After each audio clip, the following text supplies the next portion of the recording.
Contamos el día de hoy con la participación del licenciado Miguel Matías Martínez, quien es juez de control del Poder Judicial del Estado de México. Hoy nos compartirá un tema de gran relevancia en materia penal, el cual hemos denominado el sistema penal acusatorio a 13 años de la reforma constitucional que lo implementó. Pues sean muy bienvenidos. Muy buenas tardes, licenciado, nuevamente. Gracias. Me complace saludarlo y darle la bienvenida. Antes de cederle el uso de la voz a nuestro ponente, me permito leer una breve síntesis de la currícula del licenciado. Es muy amplia. Hice una síntesis, todo es importante, pero por el tiempo. Él es licenciado en Derecho por la Universidad Autónoma del Estado de México. Ha sido notificador judicial en el Juzgado Segundo Penal de Tlalnepantla, Estado de México, en el Juzgado Tercero Penal de Primera Instancia del Distrito Judicial de Cotitlán, en el Juzgado Penal de Primera Instancia del Distrito Judicial de El Oro. Con la entrada en vigor del sistema de justicia penal de corte acusatorio, adversarial y oral, fue notificador en el Juzgado de Control y de Juicios Orales del Distrito Judicial de El Oro, también del Estado de México. Fue nombrado secretario judicial de cuantía menor en el Juzgado de Control y de Juicios Orales del Distrito Judicial de Tlalnepantla, Estado de México. Fue nombrado secretario judicial adscrito al Juzgado de Control y de Juicios Orales del Distrito Judicial de Jilotepec. Asimismo, fue nombrado con el cargo de oficial mayor en funciones de secretario auxiliar proyectista en la entonces segunda sala colegiada penal de Texcoco, Estado de México. Ha sido secretario auxiliar proyectista en el segundo tribunal de alzada penal de Toluca, Estado de México. A partir del 1 de diciembre del 2019, fue nombrado juez de control del Distrito Judicial de Tlalnepantla, Estado de México. Actualmente se desempeña como juez de control de Valle de Bravo y Sultepec en el Estado de México. Además de ello, tiene diversos diplomas en temas en el sistema penal acusatorio. Ha impartido también conferencias en instituciones de educación media superior y superior. Y pues el día de hoy nos complace que esté con nosotros también en esta ponencia.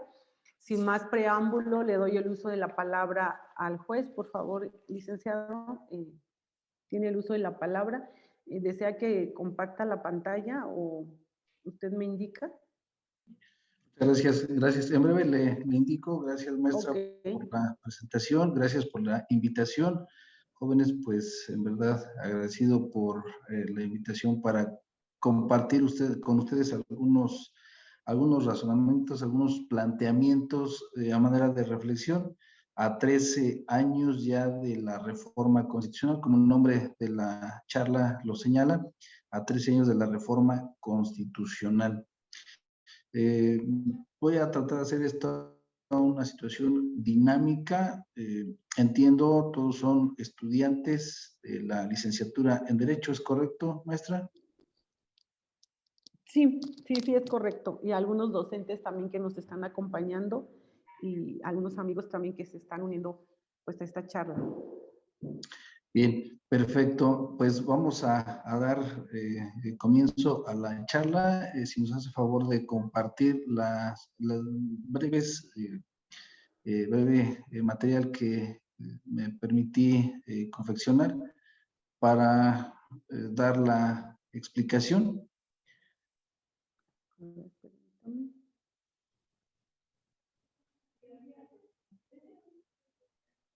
Permítame encontrar aquí un momentito. Bien, en tanto se comparte a manera de reflexión, jóvenes, ¿por qué la implementación del sistema penal acusatorio?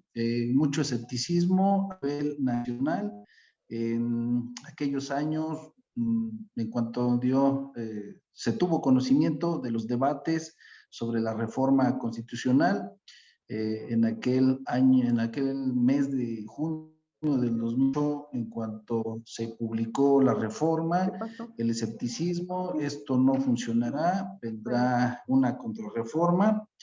Muchas gracias, maestra. Vendrá una contrarreforma, vamos a volver al método escrito y pues esto definitivamente no va a llegar a buen fin. Muchos comentarios, reitero, de manera un tanto pues con escepticismo, pero quiero comentarles que aquella reforma, además de ser desde luego una iniciativa, tener su fundamento en una iniciativa en el ámbito jurídico mexicano, pues más que nada obedece a una condena en el ámbito internacional por la Corte Interamericana de Derechos Humanos, bueno, más bien debo decir diversas condenas, a manera de ejemplo, Campo Algodonero, los Montiel Flores, entre otras ejecutorias de la Corte Interamericana, que desde luego ya era insostenible el poder resistirnos a implementar este sistema penal acusatorio. Fuimos de los últimos países en Latinoamérica en implementarlo, aún con la resistencia y con las condenas, reitero, de la Corte Interamericana de Derechos Humanos. Es decir, el Estado mexicano adquiere obligaciones a través de los pactos que firma y pues indudablemente y a la fecha los ha venido postergando. No es sino bajo las sentencias de los organismos internacionales como mecanismo para, de cierta manera, ejercer presión hacia el Estado mexicano para dar cumplimiento. Luego, entonces, ya se ha visto, 13 años, no viene esa, para algunos, tan esperada y ansiada contrarreforma. No es así, por el contrario, vamos avanzando. Bien, si nos hiciera favor de transitar a la siguiente diapositiva, por favor. Bien, motivos y razones para trascender de un sistema penal mixto o tradicional al sistema acusatorio. Una anterior, por favor. ¿Cuáles son las razones? Ya lo señalé. Esencialmente, la condena de la Corte Interamericana de Derechos Humanos. Ahora, entre otros aspectos, y ustedes muy posiblemente son conocedores a través de una serie, una película, se transmitió, de cierta manera se representó muy cercanamente cómo se vivía el proceso penal mixto, inquisitivo o tradicional. Un proceso secreto, no se encontraba presente el juez, generalmente eran los auxiliares, los llamados técnicos judiciales, oficiales judiciales, auxiliares en diversa terminología o asignación que le da a cada una de las legislaciones procesales estatales. Finalmente, ni aún el secretario se encontraba presente. El técnico judicial, el oficial secretario, el auxiliar, era quien en una mesa, en un escritorio, tras una computadora, y con el acusado, el procesado allá en la rejilla, allá en su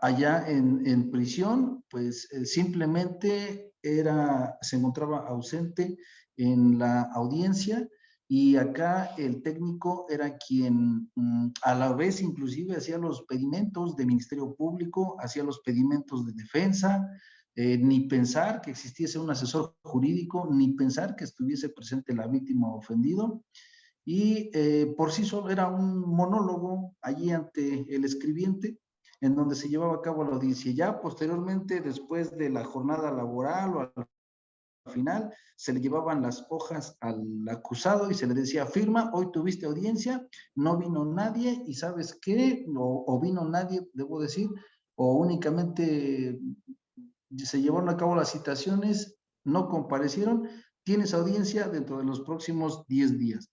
Bueno, una situación más grave que inclusive se llegó a ver era que las audiencias debían señalarse dentro de los 10 días hábiles siguientes, y era tan desbordante el trabajo que simultáneamente en 10 audiencias comparecían un solo ministerio público, un solo defensor público y presuntamente un solo juez y también un secretario de acuerdos. Todo ello, pues indudablemente vino a advertir los ojos del ámbito internacional, poner mucha atención en la forma en cómo operaba el Estado mexicano y pues viene el análisis, la reflexión y la condena.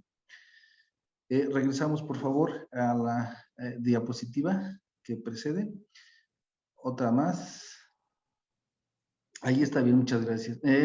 No, regresamos a la segunda diapositiva, por favor. Y entonces, entre otros aspectos, aquellos relativos a la forma en cómo se tramitaba el proceso. Una más, regresamos, por favor. Está bien, gracias.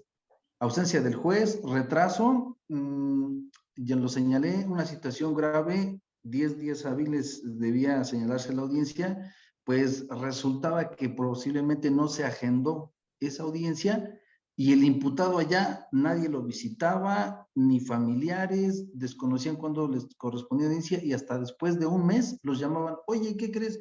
Fírmame tu audiencia pasada de hace 2 semanas y esta, y otra vez nadie vino. Es que no vienen a visitarte, no puedo mandar oficios, un sinfín de violaciones a los derechos humanos. Nuevamente regresamos a una diapositiva, por favor. Y la confesión, la prueba reina, la confesión sin asistencia de defensor y pues ante el Ministerio Público sobre todo recababa pruebas, una sentencia que prácticamente se basaba en todo aquello que recababa el Ministerio Público en sede ministerial. Y el sistema penitenciario, pues, ¿qué decir? Difícilmente tratados como seres humanos. Me correspondió tener conocimiento y a la fecha, pues, todavía hay de cierta manera sobrepoblación, pero en algún momento los presos tener que dormir sujetados a la reja, para poder dormir parados inclusive, en algunos en espacios destinados a, no propiamente a WC, a baños, sino a letrinas. Entonces, cuestiones muy complicadas. Transitamos a la siguiente diapositiva, por favor. Gracias. Sistema penal inquisitivo, etapas. Grosso modo, una etapa de llamada averiguación previa, de la cual conocía el Ministerio Público. Jóvenes, características del Ministerio Público en aquella etapa. Inquisitivo, omnipotente, juez y parte. Si bien juez, lo digo de manera, a manera análoga. ¿Por qué juez? Porque era quien determinaba. Si bien no juzgaba, pero determinaba. En última instancia, la averiguación previa. Esta persona, respecto a esta persona no hay delito, respecto a esta persona sí hay delito, determinaba, fue una persona omnipotente, un servidor público omnipotente. Sobre todo tenía la llamada fe pública. Ustedes ya ampliamente, quiero pensar que han analizado, han estudiado lo que es la fe pública. A manera de ejemplo, un notario tiene fe pública y lo que diga el notario pues es lo que aconteció, salvo prueba en contrario. Lo que diga el actuario, lo que asiente el notificador es lo que acontece en la realidad, salvo prueba en contrario. Lo mismo acontecía con el fiscal, el Ministerio Público. El sujeto confesó, esto es. La víctima declaró esto, esto es. Y en esa averiguación previa se estructuraba un expediente denominado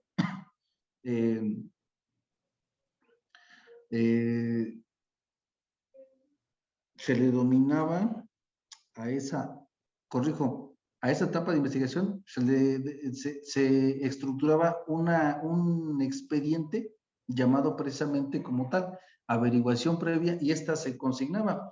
¿Cómo se consignaba ante el juez? Un expediente que se le entregaba, señor juez, aquí tiene usted todas mis pruebas, conozca del asunto. Y prácticamente era confirmar lo mismo en ocasiones ante el juez, y en muchas de las ocasiones ya no comparecían víctimas, testigos, policía, peritos, simplemente se decía. todo lo recabado ante el Ministerio Público, como este tiene fe pública y se presume cierto lo que aconteció, señor acusado, con esto te llevo a juicio y te voy a sentenciar. Y de ahí que se justifiquen aquellos clamores de respeto a derechos humanos, en ser escuchados, ser vencidos en un juicio como lo establece nuestra Constitución. Bien, se recababa en aquella averiguación previa, se transitaba una etapa de preinstrucción en el llamado plazo constitucional. Llámese consignación con detenido. Aquí tienes mi averiguación previa, señor juez, y ya te ingresé al detenido. El juez analizaba las actuaciones y sí, efectivamente, ratifico la detención, dicto su auto de formal prisión. El dictado el auto de formal prisión, fenecía la etapa de preinstrucción y señalaba una primera audiencia de ofrecimiento de pruebas, propiamente iniciaba etapa de instrucción y ahí desahogaban las pruebas.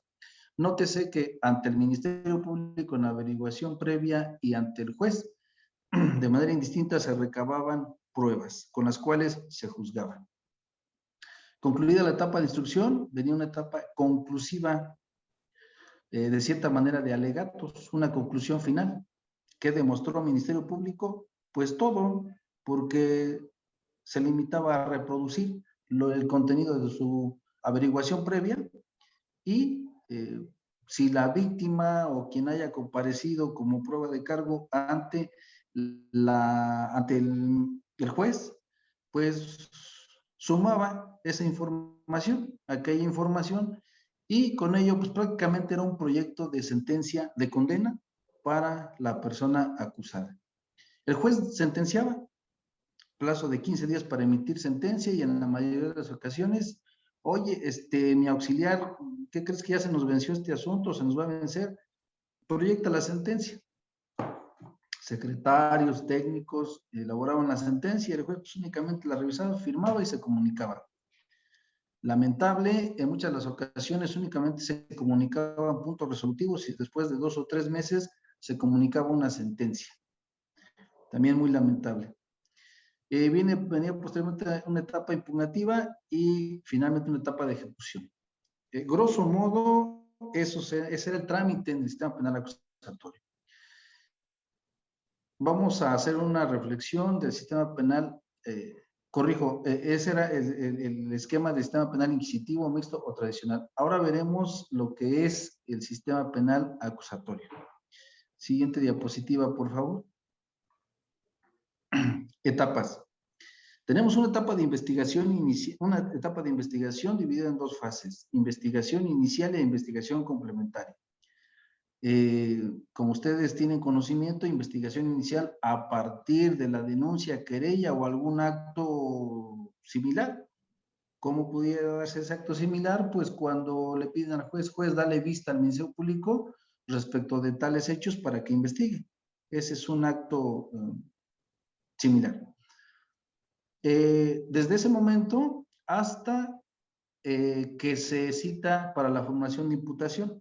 Allí concluye la investigación inicial. Una vez que se lleva al sujeto ante el juez de control, ya sea por conducirlo detenido, por girar un orden de comparecencia, una citación para formación de imputación o una orden de aprehensión, ya se encuentra presente y en ese momento el Ministerio Público de manera oral le hace saber al señor juez las circunstancias de tiempo, modo y lugar en que se verifica el hecho, cuál es la clasificación jurídica, cuál es la forma de intervención que le atribuye al imputado, así como el nombre de quien formula cargos, resguardando la identidad en su caso de ser procedente, víctimas menores de edad, secuestro, violación, entre otros. Hecho lo cual, pues se le pregunta a la defensa, ¿tiene alguna precisión o aclaración? Al imputado, si comprende el hecho o la información, a el al... Permítanme. Sí. Perdón, ofrezco una disculpa. Se le pregunta al imputado si comprendió el hecho. Si de no ser así, se le piden aclaraciones a la Fiscalía.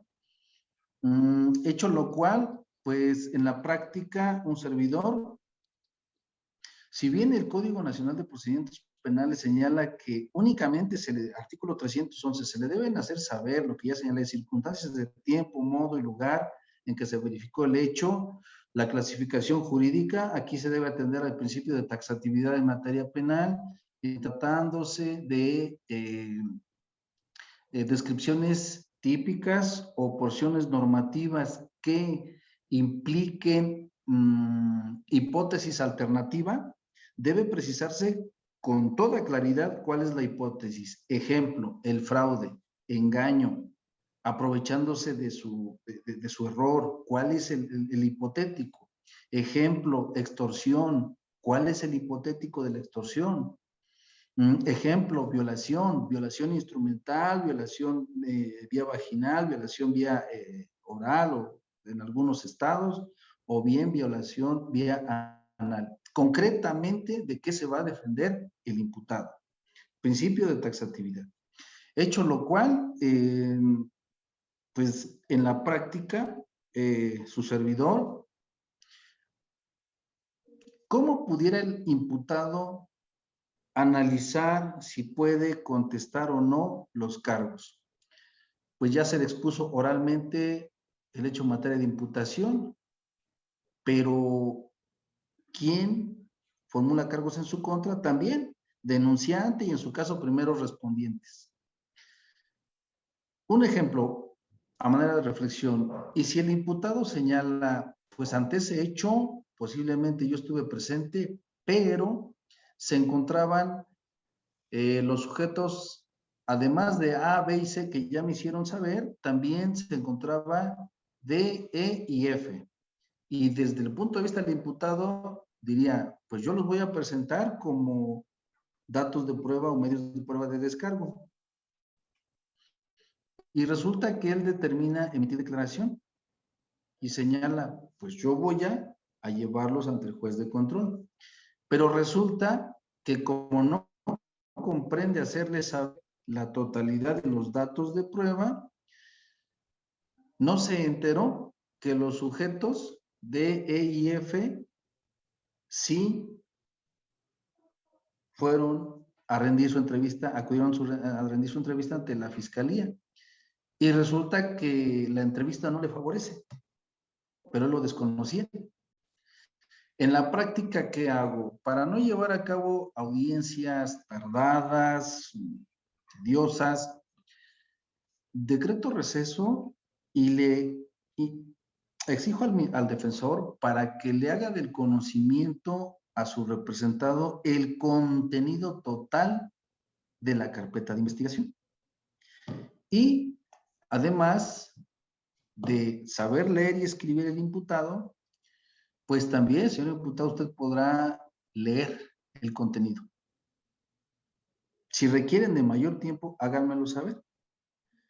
Antes de preguntarles si declara o guarda silencio, posibilito que tenga conocimiento total. Hecho ello, ahora sí, también le recuerdo que si usted determina emitir declaración, cabe la posibilidad de que aporte información que le perjudique. Si guarda silencio, no hay ningún problema, es un derecho que usted tiene. Y también debe tener asesoría y en privado con su defensor. ¿Se posibilita? Adelante. Ya se formó una imputación, el sujeto señala, pues guardo silencio, declara según sea el caso. Finalmente concluimos la audiencia inicial con el dictado de una resolución denominada auto de vinculación a proceso o auto de no vinculación a proceso, según sea el caso. En caso de auto de vinculación, se deberá fijar un plazo para investigación complementaria que no podrá exceder de 6 meses. Hay otro plazo que se indica en tratándose de una penalidad menor, pero por regla general, 6 meses. Posteriormente viene una etapa intermedia en su fase escrita, una acusación por escrito y una acusación, y posteriormente una etapa, la etapa intermedia en su fase oral. Debate sobre hechos controvertidos, ofrecimiento de medios de prueba, también última etapa para arribar a mecanismos alternos de solución de conflicto, alguna incidencia, alguna excepción por plantear. Finalmente se concluye emitiendo el auto de apertura a juicio oral y se le turna al tribunal de enjuiciamiento. Posteriormente surge la etapa de juicio en donde ya desfilan, se desahogan, se incorporan, se recaban los medios de prueba. Y finalmente el juez del tribunal de enjuiciamiento sentenciará con lo desahogado e incorporado ante él con las formalidades que establece la propia ley. Al fin, no se establece la etapa de ejecución como tal en el Código Nacional de Procedimientos Penales. Si ustedes recuerdan la teoría general del proceso, la ejecución desde luego es una etapa del proceso. ¿Y por qué no se establece en el Código Nacional de Procedimientos Penales? Ello encuentra una lógica y una explicación. Porque el Código Nacional de Procedimientos Penales regula proceso y ejecución de sentencia tiene una ley especial, ley específica, Ley Nacional de Ejecución Penal.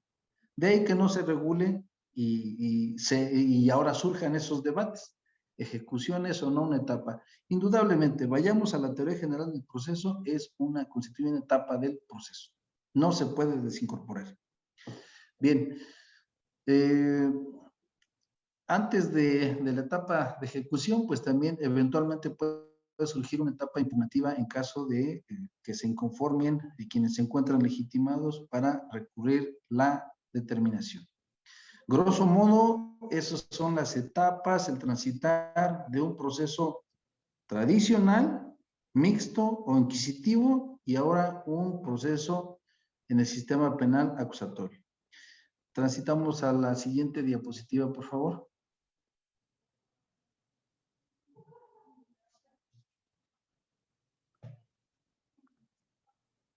Bien, aspectos relevantes en el sistema anterior y ahora en el sistema acusatorio. Derechos humanos. Pues no se respetaban, lamento decírselos, no se respetaban en lo general los derechos humanos de la persona procesada.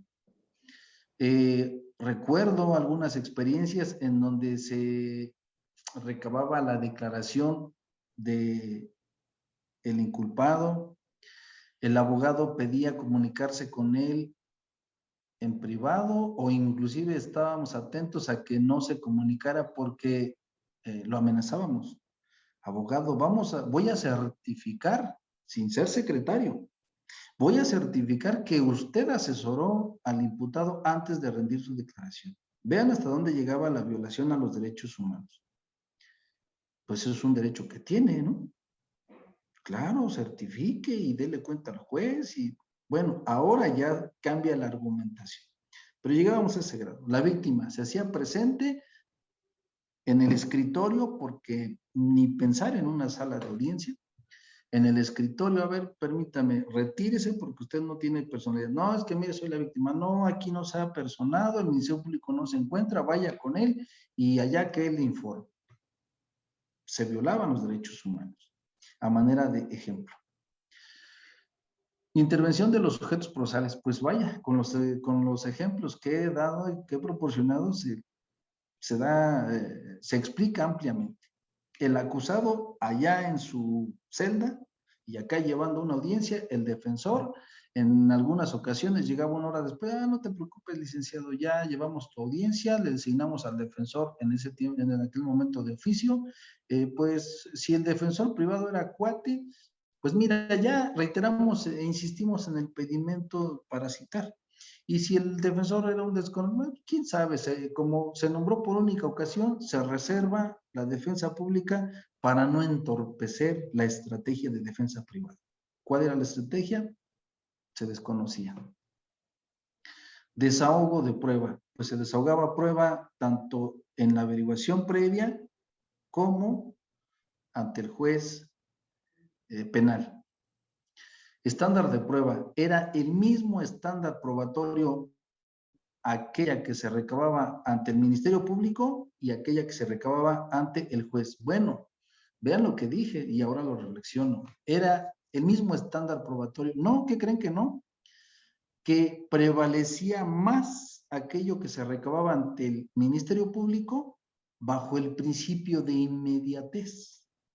¿Qué quiere decir ello? Ah, mira, como la víctima con proximidad al hecho hizo un señalamiento y ahora vino ante ti, juez, y dice que ya no, debe prevalecer aquel señalamiento anterior. El acusado, pues allá confesó, era un elefante y después de su tratamiento lo obligaron a decir que era conejo y a la inversa, el conejo lo obligaron a decir que era elefante. Bueno, viene acá ya con asesoría y ante el juez se retracta y dice, no, ya no, yo no confesé. No, bajo el principio de inmediatez prevalece aquella confesión que realizó con proximidad del hecho. Entonces son aspectos para que vayan ustedes haciendo un ejercicio de representación mental de cómo se llevaban los procesos, a dónde hemos avanzado, a dónde queremos llegar, qué tanto hemos caminado para poder reflexionar. Valoración de prueba, tasada o mixta. Valoración de prueba tasada. La ley, juez, te prohíbe que lleves a cabo un ejercicio racional de valoración. ¿Por qué? Porque te ordena que a la prueba documental pública no objetada tiene valor probatorio pleno. Señor juez, estás impedido para razonar, para pensar, para analizar. No lo puedes hacer. Confesión soportada con distintos datos, con distintas pruebas, eficacia. De ahí que la confesión fue la llamada reina de la prueba. Inspección judicial, pues no se diga, de cierto, en vías de hecho, pues lo que el señor juez fue a ver,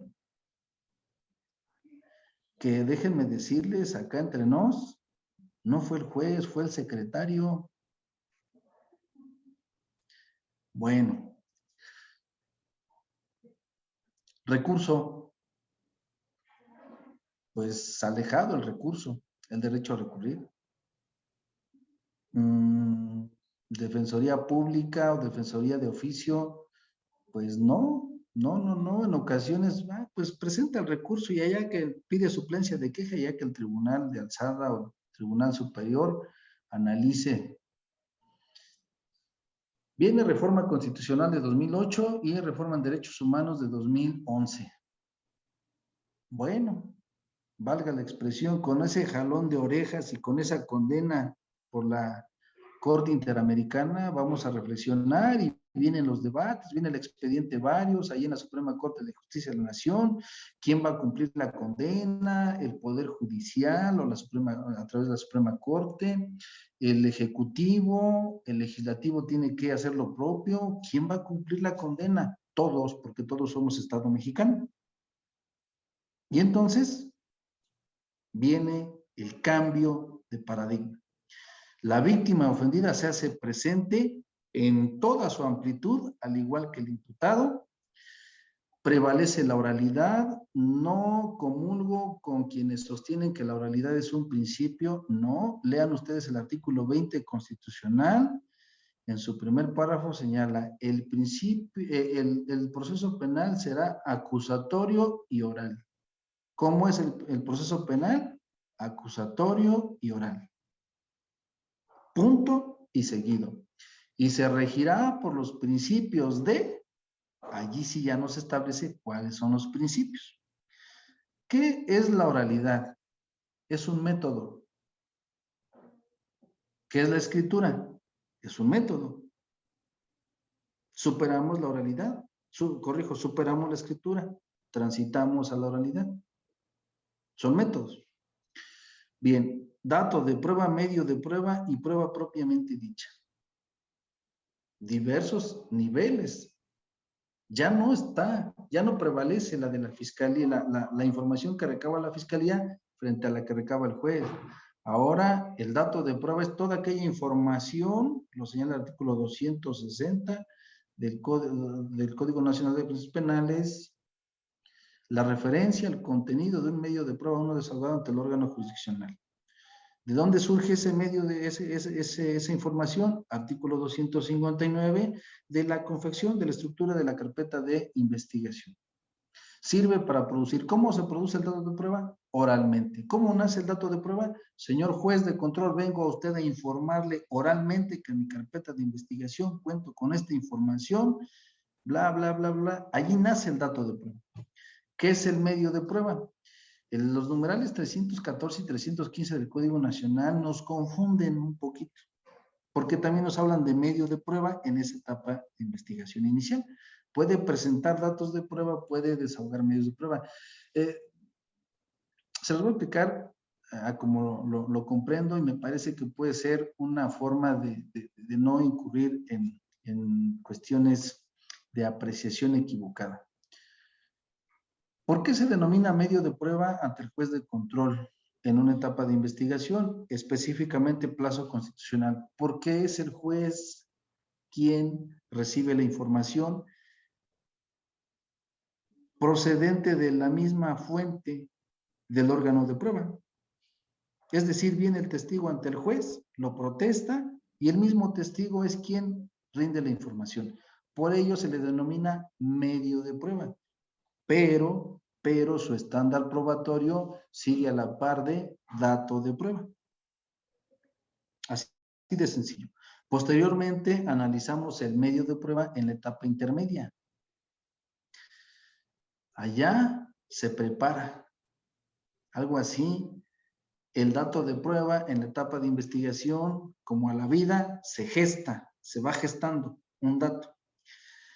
El parto, todos preparados, allá en la etapa intermedia. Todos nos preparamos. Y finalmente nace a la vida el nacimiento ante el tribunal de enjuiciamiento. Ya nació, ya le expuso la información de manera directa. Ahí está entonces dato, medio y prueba propiamente dicha. Valoración libre, ya no se limita al juez de control o al juez en general el ejercicio racional. Ahora debe hacer valer el razonamiento, la idoneidad, la pertinencia, la lógica, licitud, legalidad y brevemente les explico niveles de pensamiento. Idea, juicio y raciocinio. Habrán escuchado ustedes que señalan van a ponderar datos de prueba, van a ponderar pruebas. Desde mi punto de vista, un término mal aplicado. Se valoran. Solo se ponderan los principios. Para ello habrá que estudiar un poquito la ley de la ponderación de Robert Alexy. Principios. Los derechos humanos son principios. Tenemos un asunto en donde viene una víctima menor de edad por violación y viene un sujeto adulto mayor como imputado. Aquel adulto tiene derechos, presunción de inocencia, derecho a una defensa adecuada, ser tratado como un adulto mayor, y viene la víctima menor de edad, interés superior del menor, una vida libre de violencia, perspectiva de género. Entonces se encuentran en confronto, en colisión, diversos derechos humanos. Habrá que hacer una ponderación. A diferencia de valoración, yo digo, por ejemplo, bolígrafo y lo digo a partir de un término. ¿Por qué? Porque con base en mi conocimiento sé que es un bolígrafo. Después le agrego un juicio de valor. Bolígrafo bonito. Ya estoy sumando ese juicio de valor. Bueno, bonito, feo, alto, grande, chaparro, blanco. Y viene el siguiente nivel, la argumentación, el raciocinio.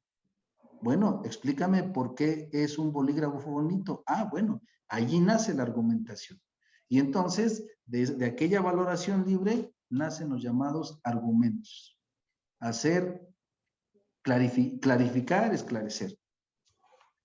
Causa mínima de pedir en los derechos humanos, pues sí, ya no es tan exigible que me digas específicamente dónde está el derecho humano, por qué se te violó, que tú pruebes la violación al derecho humano. No, se cambiamos la forma de apreciar y analizar la violación a derechos humanos. Habrá que atender al mayor beneficio, no decir, bueno, pues es que no se encontró presente el Ministerio Público en una audiencia. ¿En qué audiencia? Pues en esa audiencia solo se citó un testigo. ¿Y qué efecto útil tiene que repongas el procedimiento si no se desahogó un acto procesal? Cuando de fondo adviertes que el sujeto, al menos respecto a este sujeto, no se probó su plena responsabilidad penal. Resuelve de fondo, mayor beneficio. En esencia, artículo 189 de la Ley de Amparo. Ya no resuelva sobre pretexto de reponer procedimientos de manera indiscriminada. Ve al fondo del asunto. Jurisprudencia, totalmente han cambiado los criterios, nuestros órganos de control constitucional han reflexionado, han reorientado, ustedes son conocedores también de la reciente reforma de junio de este año, en donde pues ya ahora nos regimos por precedentes, por lo que se refiere a la Suprema Corte de Justicia de la Nación, y pues vamos innovando, vamos transitando. Siguiente diapositiva, por favor. Es breve el término, el tiempo asignado, sin embargo voy a tratar de optimizarlo. Jóvenes, ¿qué se requiere como perfil profesional en este sistema penal acusatorio? Primero, valores. ¿De qué estamos hechos? Cultura. ¿En dónde nos formamos? ¿Qué queremos? ¿Qué pretendemos? Llegar y dar maquinazos, dar cajonazos, ya no. Un cambio total de mentalidad. Soy afortunado, me siento afortunado porque vivo una revolución intelectual. Una revolución para transitar de un sistema ya superado, ahora aspiramos a un sistema, y digo aspiramos. Anteriormente su servidor decía, suspiramos a un sistema penal acusatorio. Ahora puedo decir que aspiramos, porque ya estamos en ello, ya estamos inmersos. Ahora hay que trabajar sobre ello. Estamos muy comprometidos porque estamos sentando las bases de lo que las generaciones que vienen llevarán a cabo. ¿Cómo entenderán el sistema penal acusatorio? Formación, una formación integral. Integral. Ya no solo en el ámbito jurídico. Se necesita analizar, es necesario analizar cuáles son sus aspiraciones. ¿A qué aspiran? ¿A dónde quieren llegar? ¿Cómo se ven en 5 años, en 10 años, en 15 años? ¿Cómo se ven como profesionales? No como profesionistas, como profesionales. Ojalá y nunca, pero piensen ustedes en que algún día la persona que clame justicia sea su mamá, su papá, su hermano, su hermana. ¿Qué harían? ¿Hasta entonces tomar un libro, un código y estudiar? Me parece que no. Es desde este momento. Actualización constante. Colegiación. Pues bueno, lo pongo ahí hasta un asterisco. Colegiación. Pues en otros países, si no estás colegiado, si no estás acreditado, no puedes ejercer.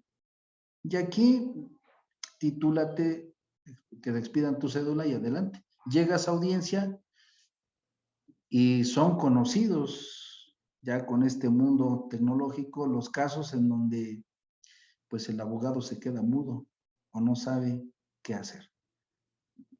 No puede acontecer ello. Conocimiento jurídico y de hechos. El abogado ya no es de escritorio. El abogado debe salir al lugar de los hechos, debe investigar, debe recolectar información. Debe ser no solo un abogado, debe ser un investigador. Psicología, pues importante, y vaya tema en el que me meto. Si estamos tratando con seres humanos, pues lo menos que podemos hacer y que debemos tener son conocimientos mínimos en psicología. Psicología del testigo, psicología del criminal, psicología judicial. Lógica, habrá que razonar, habrá que pensar. Razonamiento, ya lo dije. ¿Cómo argumentas? ¿Por qué? Y conocer los métodos argumentativos. Se podrá tener la razón, pero si no se sabe argumentar, difícilmente se obtendrá un resultado pretendido. Y por el contrario, no podrás tener la razón, pero si gozas de buenas herramientas argumentativas, una argumentación sólida, convences. Y entonces obtienes el resultado pretendido. Siguiente diapositiva, por favor. Traté de ser lo más breve, lo más preciso, breve con, decía un maestro que en paz descanse, común conocido entre la maestra Arely y su servidor, breve, conciso, preciso y muy sustancioso. En paz descanse, agradezco mucho el favor de su atención y estoy atento por algún cuestionamiento.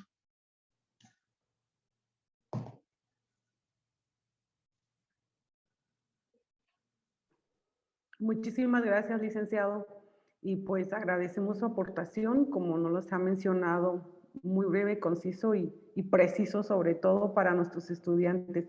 Pasamos a las preguntas que alguno de ellos quieran hacer a su señoría. Ahorita lo tenemos a disposición. Cualquier duda, por favor, quien quiere hacer preguntas, ya sea de los que estén aquí o a través de Facebook, que nos las envíen, por favor. Licenciada, la mano. Ok. Abrí el micrófono. No Sí. sé si me escucha. Sí, que preguntarle al licenciado, gracias por la ponencia, muy interesante. A comparación de otros países, ¿cómo va México en cuanto a la implementación de este sistema? Gracias. Bien, ¿cómo va México? Voy a poner como ejemplo a dos pioneros. Un pionero, Chile. Otro, Panamá, y un vecino, Perú. Lo han reconocido el doctor Hidalgo Murillo, costarricense, Boris Barrios, panameño, Gesber Benavente. México nos lleva a la delantera. Y me voy a meter en un tema muy polémico. México nos lleva a la delantera porque muy a la mexicana estableció el auto de vinculación a proceso. Muy a la mexicana estableció la imputación. Ejemplo, en otros países la imputación es, señor juez, aquí tiene mi carpeta de investigación, se la dejo a su disposición para que corra traslado al imputado y a su defensor. Y señor juez, señáleme audiencia para llevar a cabo la imputación. Ya, ahí. Llegada la imputación, corrijo, audiencia para fijación de medida cautelar, corrijo. Aquí tiene su carpeta de investigación y quiero audiencia para medida cautelar. En otros países, señor juez, señálame audiencia para imputación, para imputar y también para fijar medida cautelar. ¿Qué es la imputación? Ah, mira, ¿sabes qué, señor juez? Ante tu presencia le entrego la carpeta para que se entere. ¿Qué ha hecho México? Ah, espérame. A ver, ¿quieres que te convoque a una audiencia para imputar? Justifícame por qué debo citar a la persona. ¿Quieres que te ordene la comparecencia? Justifícame circunstancias de tiempo, modo, lugar, hecho, clasificación jurídica, cuáles son los datos que te arroja tu investigación para yo poder acceder a tu pretensión. Más aún, ¿quieres que te ordene captura? Justifícame la necesidad de la cautela. ¿Qué has hecho? ¿Por qué presumes que el imputado no se va a presentar? ¿Por qué representa un riesgo allá afuera? Pero más allá todavía, México, llegada a la audiencia de imputación, a ver, Ministerio Público, expone oralmente. Imputado, ponga atención, pero para que llegue ese momento, el juez debe verificar que conoce sus derechos y si no los conoce, se los debe explicar, debe posibilitar el ejercicio de defensa. Si desde el momento en que es citado, el Ministerio Público tiene la obligación de permitir el acceso a todos los registros, salvo aquellos que tengan de resguardo o de cierta manera secrecía, autorizada por el juez desde luego, y por tiempo determinado. El abogado debe pedir precisiones. El imputado también sabe que no comprendo esto. Dígame, explíqueme qué quiere decir con ello. No implica rendir propiamente una declaración. Explíqueme, por favor. El juez por sí mismo también. A ver, Ministerio Público, usted está señalando que imputa un hecho delictuoso de extorsión. ¿Cuál es el hipotético? ¿Obligó? ¿A qué? ¿A quién? Precise el hipotético. Posteriormente, declara o no declara, pide vinculación a proceso. Ah, ya pidió vinculación. Tiene usted el plazo de 72 horas para defenderse, si así lo desea. O bien puede duplicar y puede aportar datos de prueba y oponerse a esa petición de vinculación a proceso. Puede pedir que yo le auxilie para llamar a personas, a testigos. Puede pedir el auxilio judicial para requerir informes, para requerir videograbaciones, para citar a los peritos, a los testigos, a los de cargo, a los elementos policíacos que le presenta la Fiscalía en la carpeta de investigación. Vaya ejercicio de derecho de defensa que contempla México. Y nuestros juristas, desconociendo esa magnitud, dicen, no, el auto de vinculación hay que eliminarlo, hay que desaparecerlo, hay que quitarlo, nos estorba. No. Ya lo dijeron estos estudiosos extranjeros, lo reconocen, por eso me caen bien. México nos ganó. Pero México no valora lo que tiene. A manera de ejemplo, no sé si con ello doy contestación a su inquietud.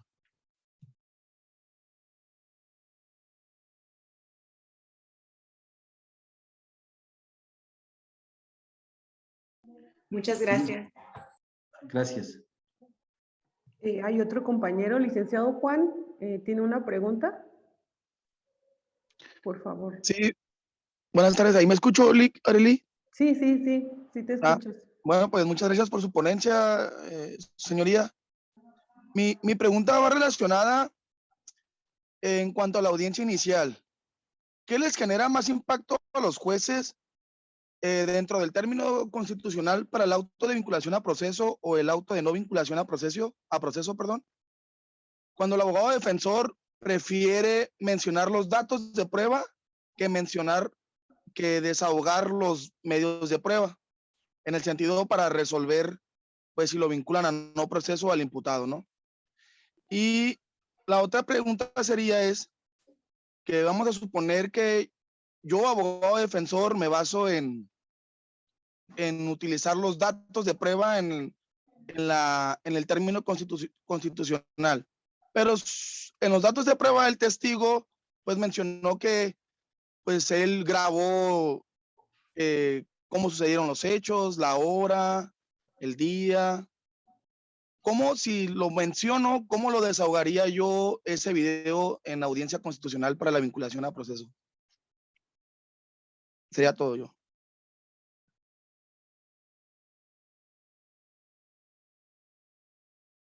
No tiene el micrófono encendido, licenciado Miguel. Ahí está, ¿ahí me escuchan? Ya. Sí, ya. Bien.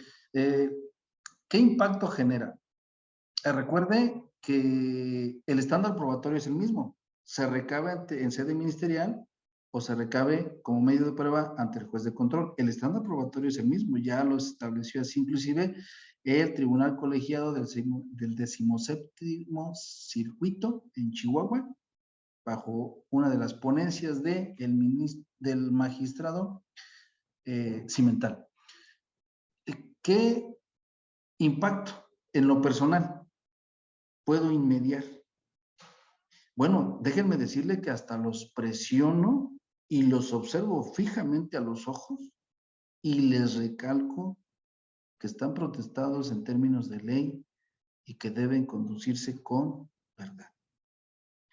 Y les comparto experiencia que hay testigos que se han quedado mudos, que no pueden hablar. Porque es impresionante, es imponente pararse en el tribunal y que allá posiblemente te hayan inducido a informar tales o cuales hechos y que en la presencia judicial te recuerden que puedes ir a prisión si no dices la verdad. Me parece de manera muy clara, ese puede ser el impacto.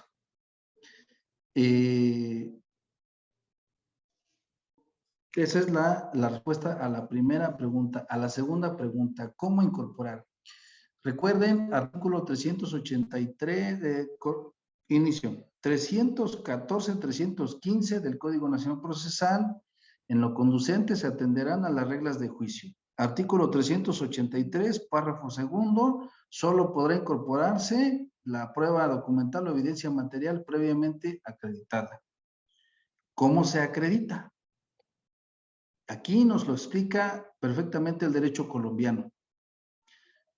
Testigo de acreditación, dos principios, principio de mismidad y principio de autenticidad. Ya por ahí hay algunos colegiados que dejan entrever algún análisis en este tema. Es una cuestión que no se ha madurado, que no se ha reflexionado. El consejero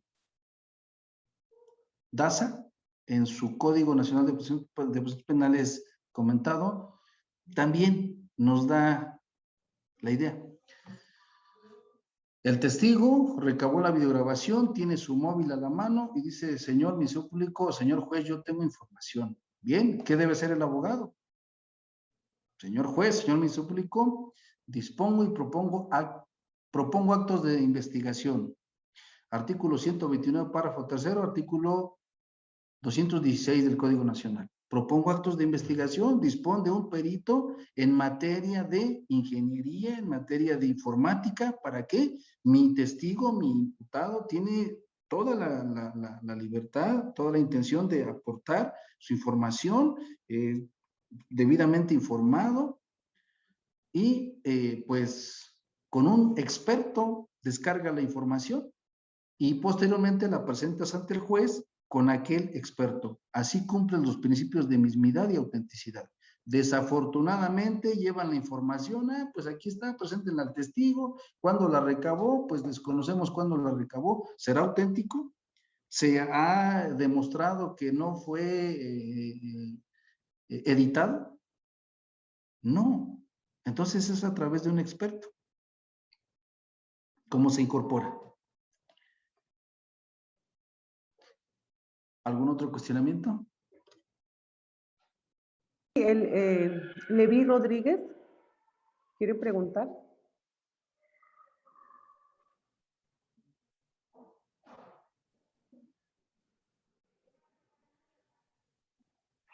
¿No se escucha, compañero Levi?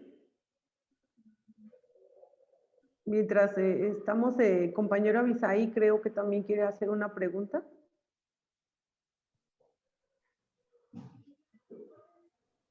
¿Sí se me escucha? Sí. Pues yo tengo dos cuestiones. La primera, ¿cómo ha sido la mejora en este nuevo modelo de procedimiento penal al antiguo? Tengo entendido que en el anterior procedimiento penal, cada fiscal hacía como 600 investigaciones por año y eso hacía que se hiciera lenta la manera de investigar cada procedimiento pues, delictivo. Y la segunda, en el momento en que se está llevando un juicio de procedimiento penal y se van a dar los testimonios de los que tienen la información de lo sucedido. Tengo yo entendido que conforme el artículo 391 del Código Nacional de Procedimientos Penales, en su párrafo segundo, nos menciona que cuando un testigo o perito no se encuentra presente al iniciar la audiencia, pero haya sido debidamente notificado para asistir en una hora posterior, y si tenga la certeza de que comparecerá en el juicio, pues se podrá iniciar el debate. Pero si esa persona o perito no se tiene la certeza en que va a llegar al juicio, se puede cancelar su testificación. Ahora sí que, disculpen, pues así que su testimonio de lo que sucedió. Bien, contesto la primera pregunta. En cuanto a las investigaciones del Ministerio Público, ciertamente, como lo señalé, el Ministerio Público en el procedimiento anterior tenía fe pública. Actuaba asistido de secretario, inclusive. Por sí mismo, como servidor público, llevaba a cabo las investigaciones, llevaba a cabo el levantamiento de cadáveres, llevaba a cabo las inspecciones. Actualmente ya no lo hace. Ahora dispone de policía científica, de peritos. Entonces, quienes acuden a hacer aquellas investigaciones, aquel trabajo de campo, ahora es Ministerio Público. ¿Por qué? Porque ahora, ahora son aquellos peritos, policía de investigación. ¿Por qué? Porque ellos son los órganos de prueba que van a acudir a informar al Tribunal de Enjuiciamiento. Sería tanto como que el Ministerio Público se constituya en órgano de prueba y subir al estrado en juicio al Ministerio Público para interrogarlo. No puede ser así. Ello ya ha cambiado. En cuanto a su pregunta relativa a los testigos, ejemplos, una cuestión práctica. Constituidos en la audiencia de juicio, son 5 órganos de prueba que van a desfilar por parte de la Fiscalía y únicamente se encuentran 4. Comenzamos. La audiencia se encuentra dispuesta para iniciar a las 9 horas. Comenzamos. Y pasadas 2 horas, arriba el testigo, pues indudablemente se puede recibir su testimonio. Claro, hay apercibimientos. En términos del 91 del Código Nacional, si la persona o la parte se compromete a presentarlo e incumple con aquella obligación, pues indudablemente se le tendrá por desistido. Es una sanción procesal, de la cual pues desde luego se le apercibe. En lo personal, en la audiencia intermedia, les hago ese apercibimiento. Usted se compromete, usted conocedor del apercibimiento, en caso de incumplimiento se le tendrá por desistido. ¿Algún otro cuestionamiento? Muchas gracias. Sí, el compañero Leví, ¿sí puede ya hacer su pregunta o creo que ya? ¿O no se escucha? No, creo que...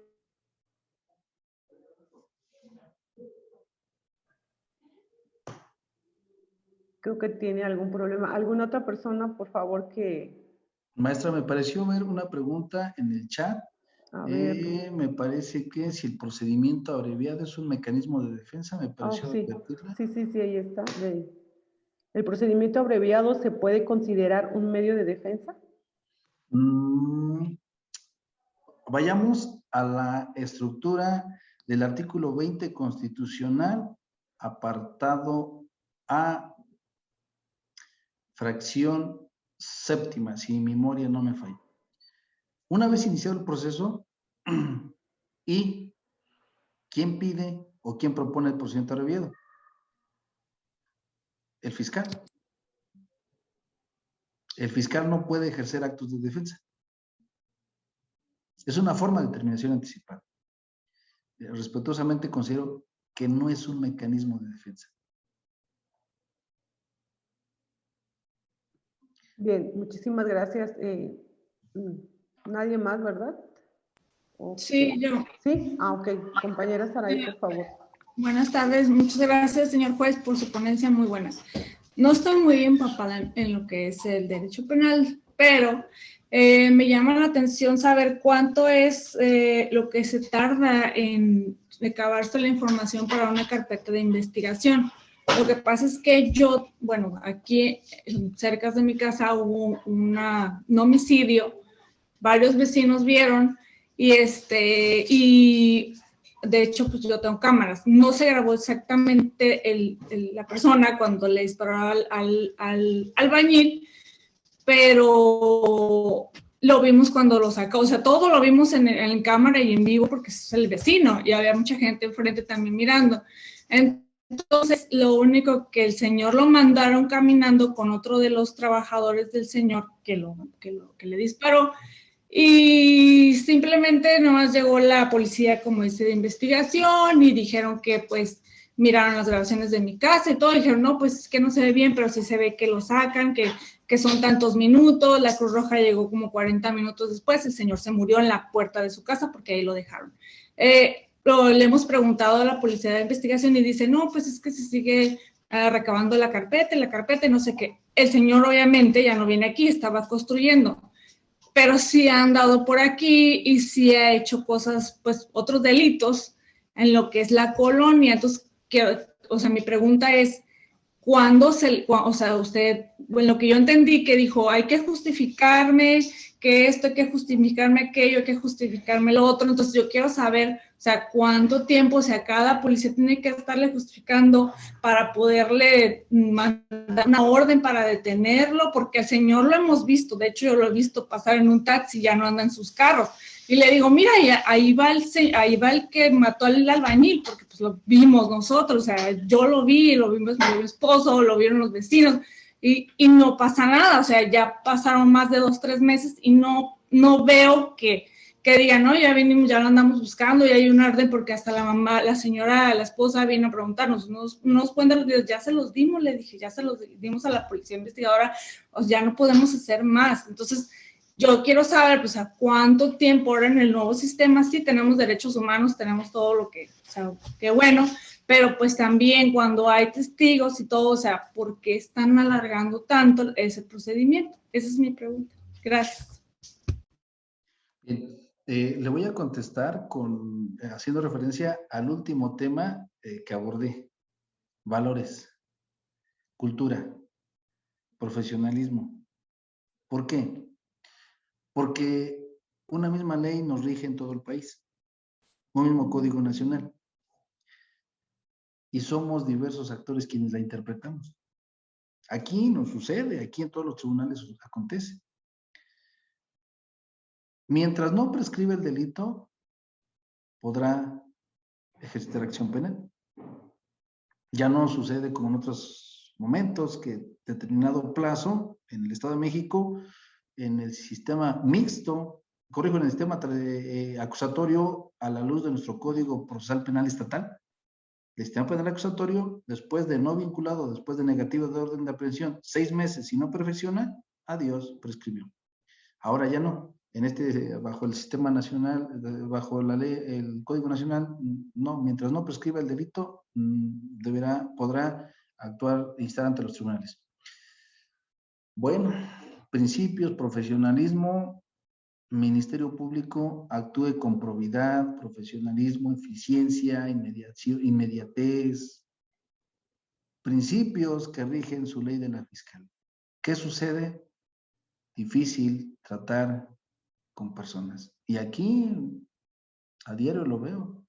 Señor juez, pido plazo de prueba de plazo de investigación porque hace un mes le propuse al Ministerio Público actos de investigación, inspecciones, que me recabe estas entrevistas y el Ministerio Público, pues no. A ver, señor Ministerio Público, dé cuenta. Sí, en efecto, me propusieron actos de investigación, pero esta fiscalía está haciendo actos de investigación diversos y pues no ha tenido tiempo. Ah, sí. Tiene usted un plazo de 3 días, a que se refiere el numeral 216 del Código Nacional Procesal, para proceder en consecuencia. En caso de omisión, le voy a imponer una multa por 100 unidades de media actualización, sin perjuicio de hacerle el conocimiento a su fiscal general sobre la eventual conducta contumaz, violación a derechos humanos y consecuente proceso en su contra. Y se van bien alegres a trabajar. Entonces, depende de las personas. ¿Soy un juez duro? ¿Soy un juez exigente? Sí. Sí. Basado siempre en la ley. Cambio de cultura. Valores. ¿Qué queremos? ¿Qué aspiramos? ¿Sí? La ley nos da los mecanismos. Los seres humanos la interpretamos a nuestro leal saber y entender. A ver si con ello contesto su pregunta. Muchas gracias. Está bien, gracias. Muchísimas gracias, licenciado. Hay otras dos preguntas, pero no sé si su tiempo lo permita para Adelante, contestarlas. adelante, adelante. Las escribieron, nos dice aquí el compañero. ¿Qué es lo que pasó con los sentenciados en ese momento con el sistema anterior? ¿Fueron liberados o se regularizó su sentencia en el momento que entró en vigor el nuevo sistema acusatorio?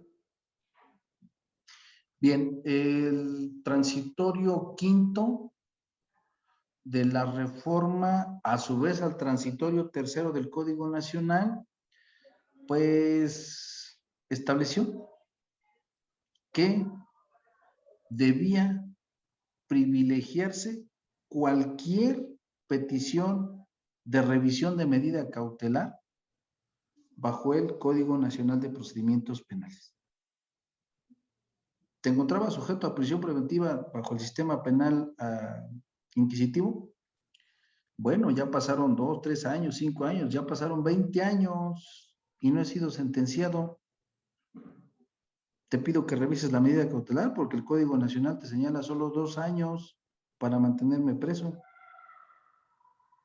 Entonces, juez penal lleva tu trámite de acuerdo al Código Nacional. Que la Fiscalía te justifique por qué esa persona, de obtener su libertad, evadirá la acción de la justicia, entorpecerá la investigación o representa un peligro para víctimas, testigos o peritos. Carga de la prueba, ¿eh?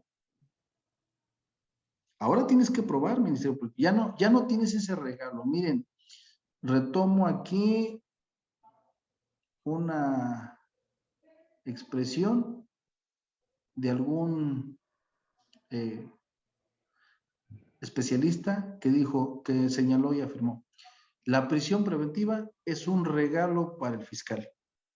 Ya no investigues, ya no tienes carga probatoria, solo clasifica el delito bajo los hipotéticos de la Constitución y ya ni te preocupes, ya tienes el regalo de prisión preventiva oficiosa. ¿Sí? Entonces, se aceleraron desde luego los procesos. Son cuestiones de política criminal y ahora se acelera. Bien, la siguiente pregunta es, ¿cuál es el efecto que lleva el sistema de prueba tasada? Anula la libre valoración de la prueba. Anula que el juez pueda llevar a cabo un ejercicio de razonabilidad, argumentación, lógica. Todo eso lo anula. ¿Sabes qué, juez? Concede valor probatorio pleno. Nos vuelve una máquina. Te doy 5 pesos, despáchame un caramelo. Así. Bien, creo que ya son todas las preguntas. Nuevamente agradecemos y felicitamos a nuestro ponente y precisamente él nos hace muy buenos consejos como estudiantes y a nuestra institución que pues estamos también compartiendo esa parte importante de cambiar nuestra mentalidad como estudiantes de derechos y no solamente ser profesionistas, sino ser profesionales. Y precisamente esta actividad es la que nos lleva o nos encamina a lograr en un futuro, pues, como el compañero que lo voy a decir, amigo, compañero de la facultad, y que así como ustedes estábamos en clases y soñábamos con llegar a ser buenos juristas. Ahorita vemos a el licenciado juez de control y pues creo que estamos en el camino para transitar a ser mejores abogados, mejores ya no tan solo profesionistas, sino profesionales. Así vamos a agradecer por mi conducto, la Universidad Samán de Jalisco, voy a compartir, le hace un reconocimiento a nuestro ponente, el licenciado Miguel Matías Martínez, por su ponencia con el tema el sistema penal acusatorio a 13 años de la reforma constitucional que lo implementó. Nos firma la rectora, el secretario académico y secretario administrativo, Tijuana, Baja California, a 16 de noviembre del año 2021. Pues agradecemos infinitamente su ponencia por estos minutos que nos regaló y que son de gran relevancia para nosotros y seguimos en ese trabajo y creo que nos ha aportado un conocimiento más amplio. Las dudas nos fueron, pues si no, vamos a tener más y eso es importante, tener más dudas para seguir preguntando y no quedarnos sin el conocimiento. Pues agradecemos muchísimo su ponencia y que no sea la primera vez ni la única. Más adelante creo que tiene mucho que compartirnos y pues toda la universidad, estudiantes, docentes y directivos le agradecemos. Que tengan muy buena tarde y cualquier duda que tengamos más adelante y si tenemos otra oportunidad, pues estaremos nuevamente con nuestro ponente. Muchísimas gracias, licenciado. Saludos hasta el Estado de México, de Tijuana y de las personas que nos estuvieron viendo también a través de Facebook. Les mandan saludos. Muchísimas gracias. Es un honor, nuevamente agradeciendo la invitación, quedo a sus órdenes. Es un placer, es un gusto compartir la experiencia que hemos ido adquiriendo y en lo personal encantado de hacer reflexiones. Ha sido breve el tiempo, debo conectarme a otro evento. Y sin embargo, espero haber sido lo bastante útil y pues claro, y sí, dejar muchas dudas. Este tema es apasionante, es extenso. No terminaríamos ni en una semana. Pero bueno, no quiero también abusar. Simplemente agradecer nuevamente y quedo a sus órdenes y a su disposición. Finalmente, Levi Rodríguez pregunta si en el sistema inquisitivo no había oportunidad de un procedimiento abreviado. ¿Había beneficios por confesión? Como tal, procedimiento abreviado, no. Había, sí, beneficios. Reducción de pena, sustitutivos, entre otros. Bien, pues agradezco mucho, agradezco a las autoridades, maestra Arely, igualmente ha sido un placer y un gusto saludarle. Envío un afectuoso saludo a los directivos, las directivas, y quedo a sus órdenes. Que tengan muy buena tarde. Muchísimas gracias. Muchas gracias. Gracias por la invitación. Muchas gracias. Adiós. Gracias. Muchas gracias. Buena tarde.